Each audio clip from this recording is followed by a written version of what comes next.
You'd think after serving 2 tours overseas, I'd know my own threshold. Turns out it wasn't gunfire or mortar shells that did it. It was pink chiffon and a 6-word sentence. My name is Harper Mitchell. I'm 34 years old. I live in Virginia now, just outside Richmond. And I'll never forget the day I broke, not on some battlefield, but in a decorated church hall in Simsbury, Connecticut, during my sister's wedding rehearsal. It was supposed to be a sweet family moment. Chairs set in rows, floral arrangements half unpacked, someone fiddling with the Bluetooth speaker. I was standing off to the side, watching Madison fuss over the place cards and color swatches like the whole thing would collapse if a bow was tied slightly wrong. I had flown in from Fort Hood just 2 days earlier, used my own saved-up leave time, booked a hotel room close by. I even bought the stupid bridesmaid dress she picked, a soft cream-colored thing with frilly sleeves and a sash that made me feel like a decorative throw pillow. I wasn't there to fight. I was there to make peace. Madison called out assignments like a commander. Harper, you'll walk second. You're paired with Ryan's cousin, Chase. Then she paused. Looked at me. Her lips tightened. I figured she didn't like how I was standing, or maybe she was going to tell me to do something with my hair. Instead, she walked over and said, low and fast, "Actually, don't wear that cream dress tomorrow. You should wear the backup one, the navy." I blinked. What? You said everyone's in cream? Yeah, but she looked away, then back. I just think it'll look better. On you. I stared at her. Why? She hesitated, then leaned in like she didn't want the others to hear. Because you're not pure, Harper. You've lived a lot. The uniform, the stuff you've done, it doesn't match the vibe. There it was, just like that. You're not pure. As if I was a smudge on her perfect wedding aesthetic. I didn't speak. I couldn't. I felt like someone had just punched me, but quietly, like they did it with a smile. She walked away like it was nothing, like it hadn't just gutted me. I looked over at our mom. She was adjusting a floral ribbon on a pew. She heard. I know she heard. Her ears were always sharp for gossip. But she didn't say a word, didn't even flinch. Just smoothed the ribbon and pretended it didn't happen. That was the part that really broke me, I think. The silence. I walked out into the hallway and stood there staring at a vending machine. My hands were shaking, which was ridiculous because I've held dying men in my arms. I've kicked in doors, ducked sniper fire, slept in places where even the rats didn't want to be. And here I was, shaken, over a dress. But it wasn't just the dress. It was everything. It was every time I came home from deployment. And they introduced me like, oh, this is our daughter Harper. She's in the military. Like it was a footnote. It was the years of being asked why I cut my hair short, why I never wore makeup, why I didn't smile more. It was all the why can't you be more like Madison. Moments rolled into one. That night in the hotel, I took out my dress uniform, laid it on the bed, pressed the wrinkles from the sleeves with the tiny iron they give you in cheap hotels. Every ribbon, every badge, they meant something, not just to the country, to me. They were my story, my life, not something to be hidden because it clashed with Madison's table settings. I texted her the next morning. I won't be wearing the bridesmaid dress. She wrote back, seriously, Harper, don't make this about you. But I wasn't making it about me. I was finally standing up for me. So I walked into that bridal suite in full dress uniform. And if the silence in that room could have spoken, it would have screamed. Madison turned. Her eyes went wide. You can't wear that, she hissed.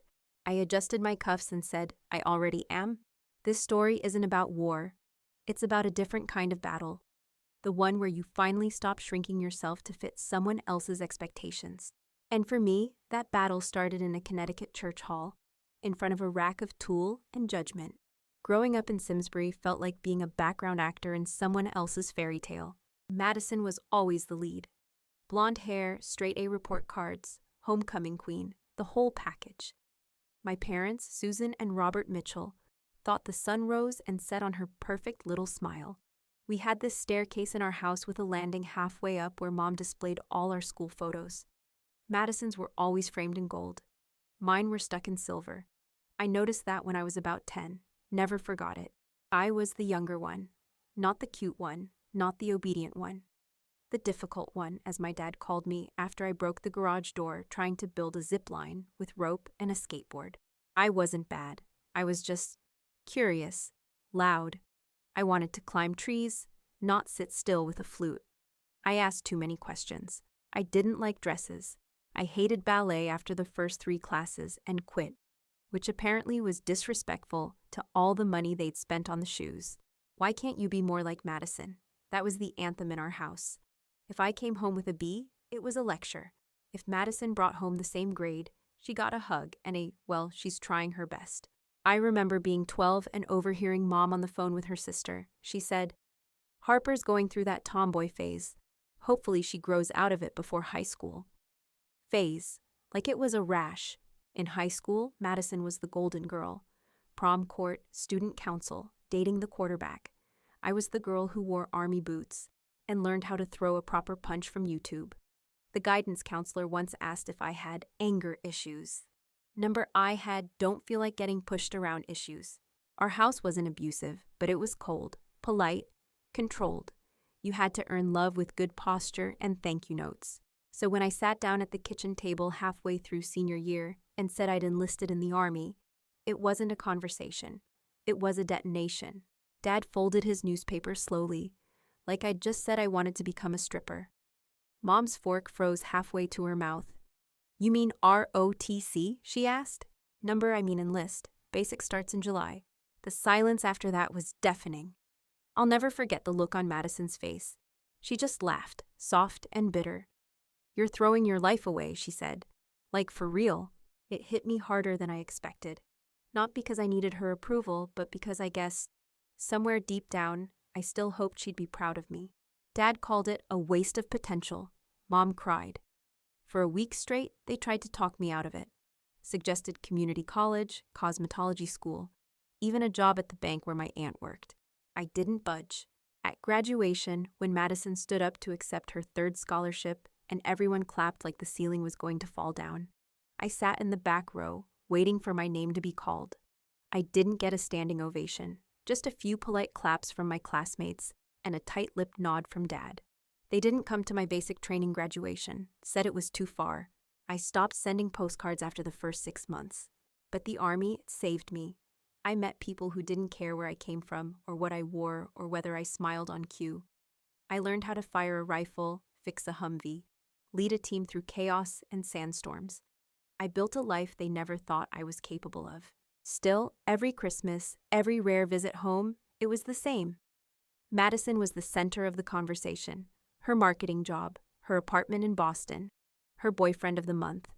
I was the novelty, the cool sister with the uniform who probably has stories, but no one ever asked to hear them. That's what makes the wedding rehearsal moment sting even more. Because by that point, I had already spent over a decade trying not to care. I thought I'd outgrown it. That part of me that still wanted to be invited in, even just a little. Turns out some parts of us never really stop hoping to be seen. And some sisters never stop reminding us that we don't belong. It had been almost 10 years since Madison and I had a real conversation. The kind without forced small talk or stretched smiles at holiday dinners. So when her letter showed up in my mailbox, handwritten and sealed with one of those little gold-foiled stickers, I stared at it for a full 5 minutes before opening it. "Harper, I know things haven't been easy between us. I want to change that. Will you be my maid of honor, Madison?" That was it. No dramatic apology, no explanation, just neat cursive and that one question. For a second, I thought it was a joke. Maybe something she sent to make herself feel better about not asking a close friend. But the paper was thick and fancy, and she'd used my real address, not our parents' place. I read it 3 more times before sitting down at the kitchen table with a cold beer and my boots still on. My first instinct was to say no. Honestly, I didn't think I had the energy to play dress-up and hold her bouquet like a trained poodle while pretending the past decade hadn't happened. But something about the letter felt raw, like a peace offering made by someone who didn't know how to say "I miss you" out loud. So I said yes. I booked the leave, made arrangements at the base, and picked out a dress. Navy, simple, tasteful. I figured it was safe. Not too bright, not too noticeable.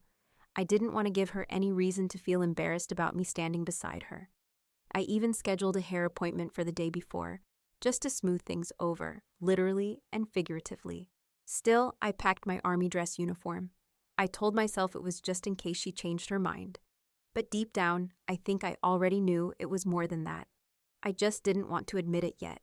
When I arrived at the bridal brunch the following Saturday, the air practically glittered with perfume and fake enthusiasm. Madison was in the center of it all, glowing in pastel pink and sipping champagne from a flute engraved with bride. She waved me over, but her smile didn't quite reach her eyes. "Harper, you made it," she said, kissing my cheek like it was required by law. "Everyone, this is my sister. She's in the army."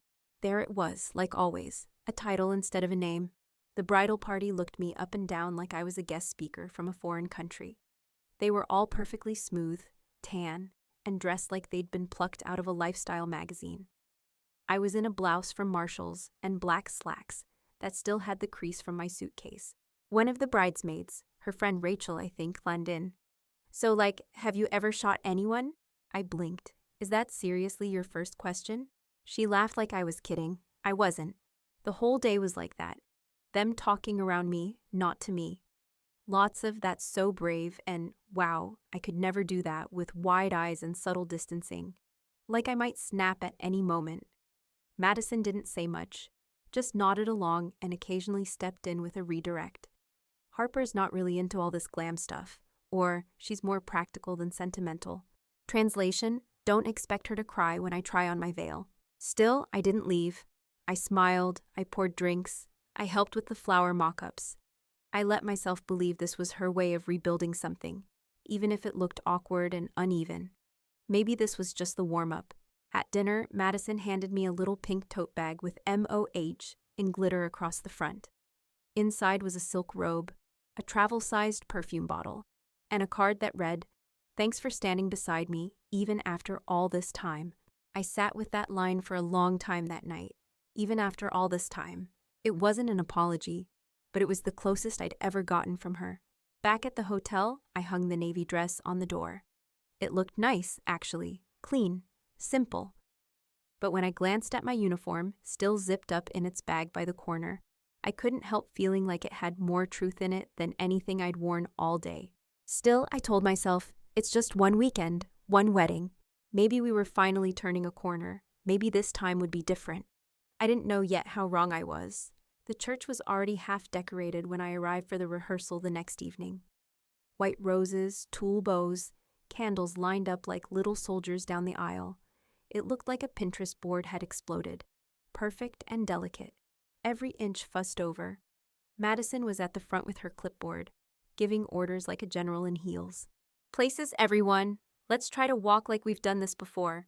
She wasn't joking. I watched one of the bridesmaids flinch when Madison snapped about the pace being a beat too fast. Meanwhile, her fiancé Ryan just stood there, smiling politely, like a man who had already learned to nod his way through life. I took my spot in the lineup and waited for the cue. When the music started, I walked slowly, steadily, like I was trained to. Madison didn't say anything about my steps, not yet. But during the dinner planning discussion afterward, that's when it all changed.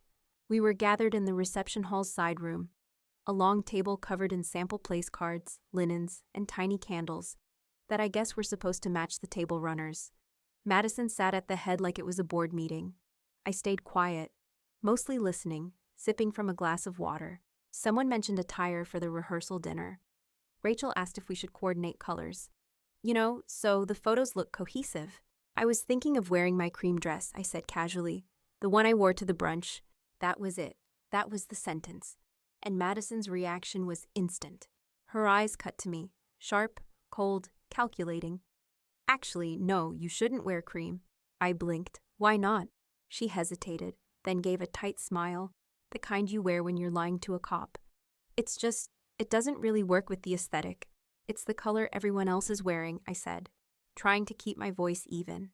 "I know, but her voice dropped just slightly, and she leaned in across the table. "You're not exactly pure." Silence. Just that. Soft whispered, like poison slipped into tea. I stared at her. "What did you just say?" She smiled wider, like it was nothing. "It's just, with your background, the army stuff, all the deployments, the dress just doesn't feel right for you." I didn't respond. I couldn't. It wasn't just about a dress anymore. It was everything packed into one sentence. "You're not one of us. You never were." The room shifted. I felt it. A few bridesmaids looked down at their phones. Rachel took a sudden interest in folding her napkin. Ryan coughed and stared at his drink like he wanted to disappear. But no one said anything.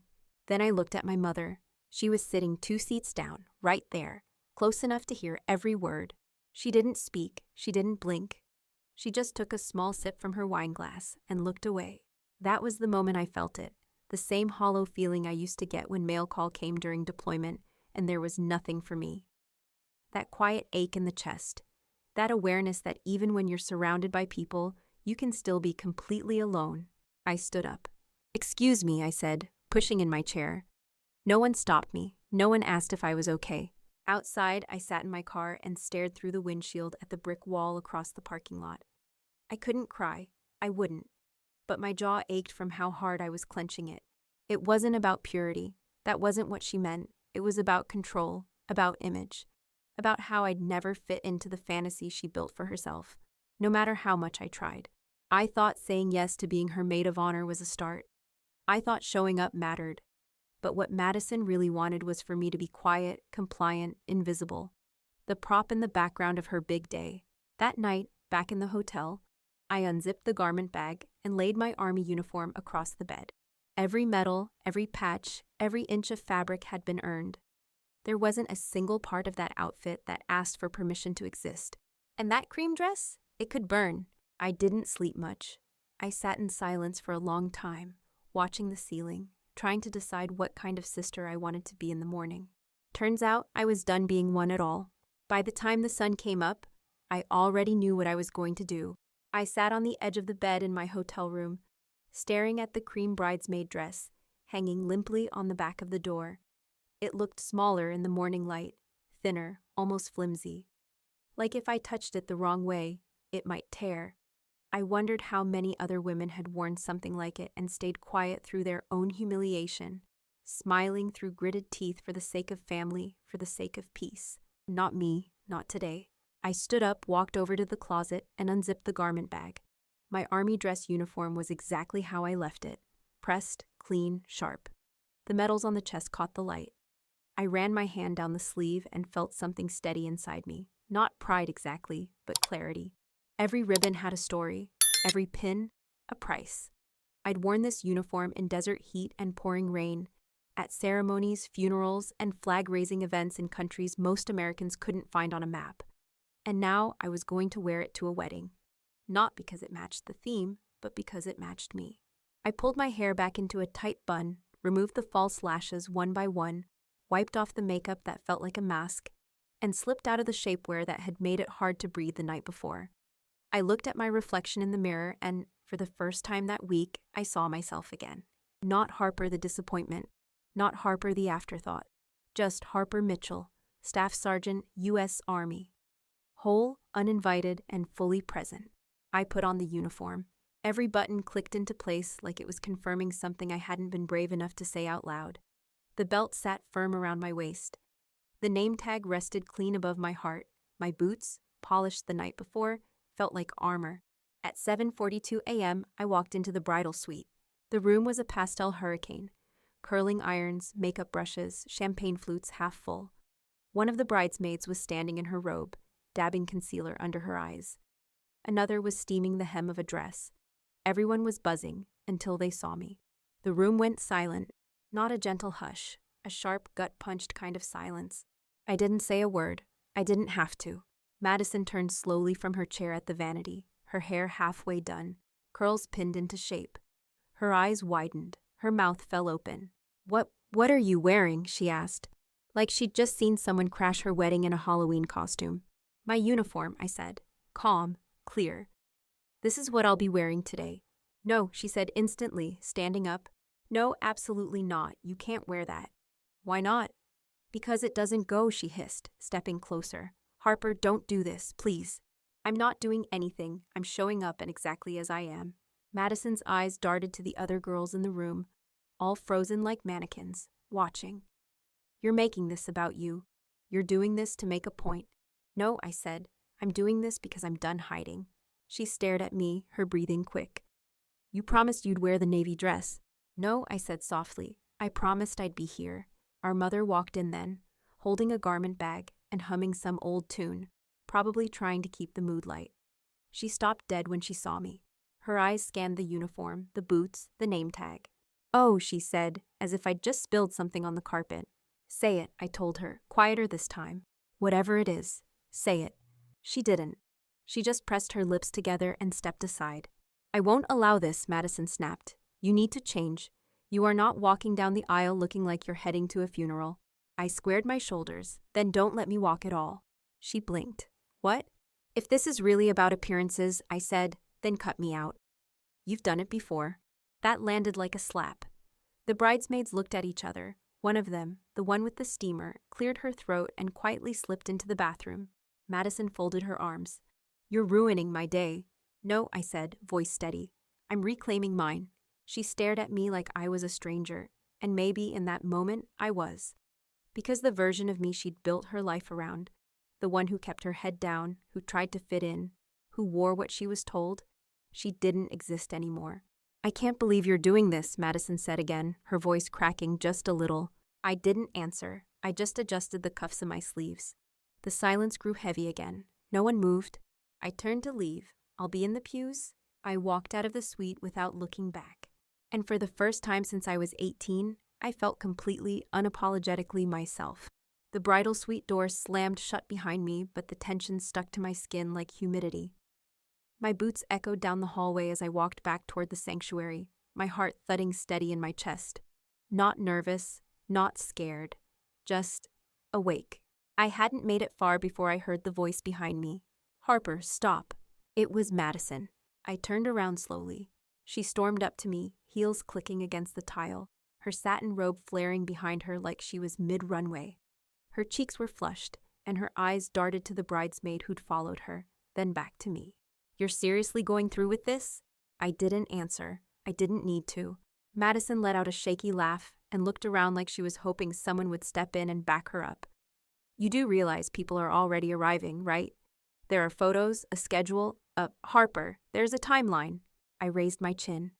"Then maybe you shouldn't be wasting time out here." The bridesmaid behind her, Rachel, sucked in a breath and looked away, pretending to fiddle with her phone. I think she knew it was about to get ugly. Madison stepped closer. "Why are you doing this? What point are you trying to make?" I stayed calm. "I'm not making a point, I'm making a choice." "To humiliate me?" "No," I said. "To be seen. For once." Madison crossed her arms, eyes narrowed. "I gave you a chance to be part of this." "No," I replied. "You gave me a role, maid of honor, in a dress you picked, in a room where no one actually speaks to me unless it's to ask if I've ever seen real combat. You didn't invite me to be part of your wedding. You invited a version of me that doesn't exist." Her face stiffened. "You're blowing this out of proportion." "You called me impure," I said, loud enough for Rachel to flinch. "I didn't mean it like that." I raised an eyebrow. "How did you mean it?" Her jaw worked silently for a second. Then finally, "Look, this is my day, and you showing up in that uniform, it's just distracting. You're drawing attention. Then maybe people should ask why a uniform is more controversial than chiffon." That's when our mom appeared at the end of the hallway, purse clutched tight in front of her. Her eyes landed on me, then flicked to Madison. "What's going on?" "She won't change," Madison said, voice trembling. "She's trying to make a statement in the middle of my wedding." Mom looked me up and down slowly. "Harper, honey, this isn't the place." "No," I said. "This is exactly the place." She frowned. "This is Madison's moment." "I've given her every moment," I said. "She's had the spotlight since we were kids. This isn't about stealing it. It's about not erasing myself just to be tolerated." That's when the door to the sanctuary creaked open, and our father stepped out. He looked older than I remembered. His hair had grayed around the temples, and he was fidgeting with the buttons on his jacket like they weren't quite cooperating. When he saw me in uniform, he stopped mid-step. His eyes widened, not with disapproval, but with something else, something I couldn't read at first. He looked shaken. "Dad," Madison said, voice shrill, "tell her she can't wear that." He kept his eyes on me. Then slowly, he walked forward. "You look good," he said softly. "Sharp." I blinked. "Thanks." He nodded, eyes scanning the ribbons, the medals, the boots. "Didn't realize you had that many commendations." "Didn't realize you cared," I said, before I could stop myself. He took a deep breath. "I should have said it sooner. I'm proud of you." That sentence landed like an earthquake. Madison's head snapped around. What? Are you kidding me? She's ruining my wedding and you're congratulating her? Dad turned to her, his face calm but firm. She's not ruining anything. She showed up. That's more than I can say for some people in this family when she was in Afghanistan. Madison's jaw dropped. Unbelievable. She turned to me. Fine, I won't beg. You have two choices. You change into the navy dress, or you don't walk at all. That's it. I didn't flinch. Then I'll sit in the pews. Rachel finally spoke. Madison, maybe… No, Madison snapped. I'm not letting her hijack this. I stepped past them, straight toward the sanctuary doors. Behind me, our mother sighed. You always have to make everything harder than it needs to be. I paused. Number, I just stopped making it easy for you to ignore me. I reached the sanctuary doors and pulled them open. Inside, guests were finding their seats. A soft piano version of Can't Help Falling in Love played over the speakers. Nobody noticed me at first. Then someone did. A woman near the back nudged her husband. He turned, saw me, and whispered something. Then a cousin stood, then Ryan's uncle. One by one, heads turned, not in shock, not in mockery, but in recognition. And for once, I didn't look away. I took a seat in the third row from the front, on the groom's side. No one said a word to me as I sat down, but I saw the glances, quiet, curious, some confused. A few people nodded. One woman gave me a small smile, like she understood more than she let on. My uniform drew eyes, sure, but it didn't feel hostile, just different. A ripple in the carefully planned aesthetic. I kept my hands folded in my lap and stared straight ahead. The ceremony started right on schedule. The string quartet hit the opening notes of some soft, slow tune I didn't recognize. The bridesmaids filed in like synchronized swimmers in their matching cream gowns. I noticed the gap in the lineup, the one where I was supposed to stand. It didn't bother me as much as I thought it would. I felt strangely grounded in that pew, like I was exactly where I was meant to be. Then Madison appeared. She was radiant, I'll give her that. Her dress flowed like it had been designed around a daydream. The guests murmured and turned, phones discreetly raised. She took her time walking down the aisle, holding onto Dad's arm. When they passed my row, Dad glanced at me. Just for a second. No smile, no nod. Just a look that said, I see you.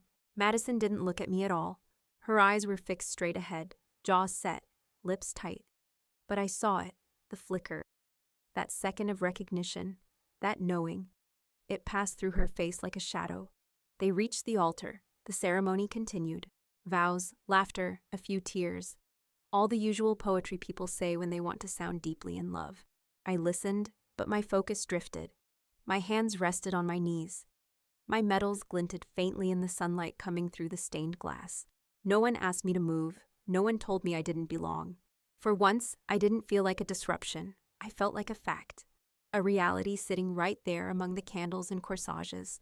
After the kiss and the applause, everyone funneled out toward the reception hall. I stayed back, letting the rows empty out. A few people gave me those looks, the kind that tried to decode the story without asking for it. I didn't offer explanations. At the reception, I slipped quietly into the back, near one of the side tables. The DJ was warming up, and the catering staff was moving like clockwork. I took a seat at an empty table and poured myself a glass of water.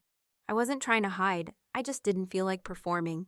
20 minutes in, I felt a presence beside me. Ma'am, a voice said. Mind if I sit? I looked up. It was an older man, maybe late 50s, wearing a simple navy suit. He had short gray hair and the calm, direct posture of someone who'd seen things. I'm Ryan's uncle, he said, holding out his hand. Name's Tom, retired Army, 22 years, infantry. I stood and shook it. Harper Mitchell, active duty, aviation support. He smiled. Thought so. I saw the combat action badge. I nodded. Yeah. Tom sat down without asking again. I heard what happened, he said. Whole thing, the dress, the rehearsal, your sister. I raised an eyebrow. Word travels fast. He chuckled. Families talk, especially when they don't expect you to be listening. We sat in silence for a moment. Then he added, You handled it with more grace than I would have. I didn't answer, just took a sip from my glass.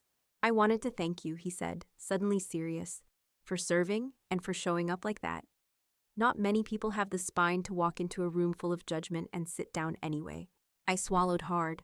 Would you like to join our table? He asked after a beat. You'll be in good company, my wife's former Air Force. Our niece's husband's in the Guard. You won't have to explain yourself. I hesitated, then nodded. Yeah, I'd like that. He stood and waited for me to gather my things. As we walked across the room, I caught Madison watching me from her head table, her face unreadable, not angry, not triumphant. Just still.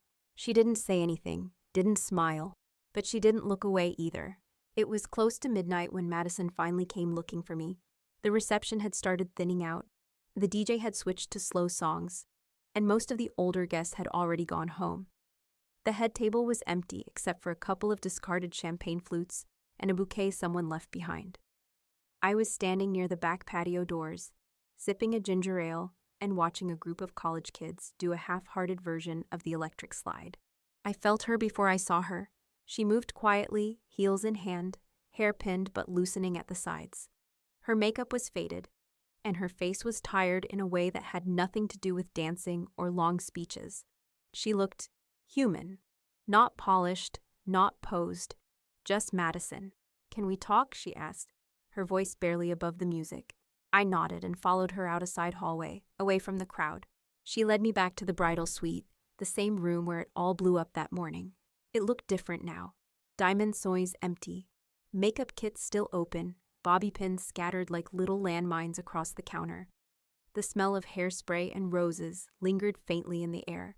She sat on the edge of the couch and motioned for me to take the chair. I stayed standing. "I didn't think you'd still be here," she said, eyes on her hands. "I wasn't planning to be." A pause, long and stretching. "I saw you during the ceremony," she said. "You were in the third row." "I know." Another beat of silence. Madison looked up, her eyes glassy. "You looked strong." I was. She took a shaky breath. "I owe you an apology." I didn't speak. I waited. "I was cruel," she said. "What I said at the rehearsal, about the dress, about you not being pure, that wasn't about color or tradition. It was about fear." That word landed somewhere deep. "I was afraid," she continued, "of what people would think. Of you showing up and reminding everyone that life isn't this perfect fairy tale I try so hard to create. I've always tried to keep everything controlled, clean. And you don't fit," I finished for her. She looked away. "Yeah, I never have." She nodded. "I know." There was a long, heavy pause. No crying, no yelling. Just truth laying itself out between us like something old and tired. "I didn't understand you," she said. "I still don't, really. But I know I judged you, for enlisting, for being different, for not trying to be like me. And I hated that you never needed our approval to keep going." I swallowed the lump that rose in my throat. "You were always the brave one," she said. "And I pretended like that made you reckless. But the truth is, I couldn't have done what you did. I couldn't have left. I couldn't have walked into that church today in a uniform, knowing half the people would stare." "They stared," I said flatly. She nodded again. "Yeah, but you stood tall." I sat down then, finally. The silence between us changed, less brittle, less tense. "I'm sorry," Madison whispered. I let the words hang for a moment before answering. "Thank you," I said, "but I'm not here for validation. I know. I didn't wear that uniform to prove something to you. I wore it because it's the only thing that's ever made me feel fully myself. I needed that today. For me, not for the pictures, not for the guest list." She wiped under her eye with her thumb. "I guess I spent so long trying to edit my life to look perfect that I forgot how ugly it is to exclude people just to keep the image clean." I let out a breath. "You didn't just exclude me, Madison. You erased me. For years." "I know," she said again, quieter. Then she looked up. "I don't want to keep doing that. I want to know you, the real you, not the sister I made up in my head to compare myself to. But that's gonna take time." I looked at her then, really looked. She wasn't the untouchable Madison anymore. She was just a woman in a wedding dress, exhausted, finally stripped of all the performance. "It can start here," I said, "but I'm not pretending the past didn't happen. I wouldn't ask you to." We sat there for a few minutes, not saying anything, just breathing the same air in a room that had once felt like a battlefield. Finally, she stood. "Thank you for coming," she said. "Thank you for seeing me," I replied. And for the first time in a very, very long time, I felt like maybe we weren't enemies in different dresses, just sisters who finally spoke the same language. The reception was winding down by the time we returned from the bridal suite. The music had shifted into mellow classics, Sinatra, some old Motown, and the bartenders were starting to quietly stack unused glasses. A few kids chased each other around the dance floor, weaving between half-empty tables while parents gathered their coats and favors. The mood had softened, like a candle flickering in its last hour. I went back to the table where Tom and his family were still sitting, chatting over slices of wedding cake. He gave me a subtle nod as I returned. I appreciated that. No questions, no attention, just a place to sit. Then I heard the DJ tap the mic. "Ladies and gentlemen," he said, "before we wrap up this beautiful night, the father of the bride would like to say a few words." I looked up. My dad was already standing by the head table, a folded napkin in one hand and a microphone in the other. Madison sat beside Ryan, watching quietly, her hands clasped in her lap. She didn't look nervous, just still. Dad cleared his throat. "Hi everyone," he began, his voice steady but a little raspy. "I'll keep this short, I promise. First off, thank you all for coming tonight to celebrate Madison and Ryan. It's been a joy to watch them grow together, and I think I speak for everyone when I say this wedding has been, well, pretty unforgettable." Polite laughter moved through the room. He smiled, glanced down at his napkin, then up again. "But before we send the happy couple off, I want to take a moment, one I should have taken a long time ago, to recognize someone else in this room." My stomach clenched. He turned toward me, not subtly, not halfway, fully. "I want to speak about my other daughter, Harper." The room shifted, heads turned, conversations paused. My pulse thumped in my ears. Many of you know Harper as Madison's younger sister. Some of you know she serves in the army. What most of you don't know, he continued, is what that service has meant. Not just to her country, but to our family. And to me. My throat tightened. She's spent over a decade putting others first. She's missed holidays, birthdays, family events, and she's never once asked for thanks. But tonight, I think it's time we say it anyway. He raised his glass. To Harper, for her courage, for her integrity, and for showing all of us what it means to stand tall when it would be easier to sit down. You taught us something today, sweetheart. And I'm sorry it took me this long to say it. The room was quiet. Then applause started, scattered at first, then growing. Some people stood. Tom was the first at our table to rise. His wife followed. Then a few cousins. A man in a tan suit I didn't know nodded at me as he clapped. Even the DJ clapped quietly from behind the booth. I stayed seated. Not because I wasn't moved, I was, deeply, but because I didn't need to stand up to feel seen. My eyes found Madison's. She was watching me, eyes glossy. She didn't smile, but she didn't look away either. And that somehow felt bigger than a grin. Dad stepped down from the head table and returned to his seat, his shoulders a little straighter than before. The music picked back up. The last slow dance of the night began. And I sat there in my uniform, my medals reflecting soft chandelier light, surrounded by strangers who no longer felt like strangers. For years, I thought visibility had to be earned, that I needed to contort myself to fit in, to deserve acknowledgement. But that night, something shifted. I didn't just feel seen. I felt honored.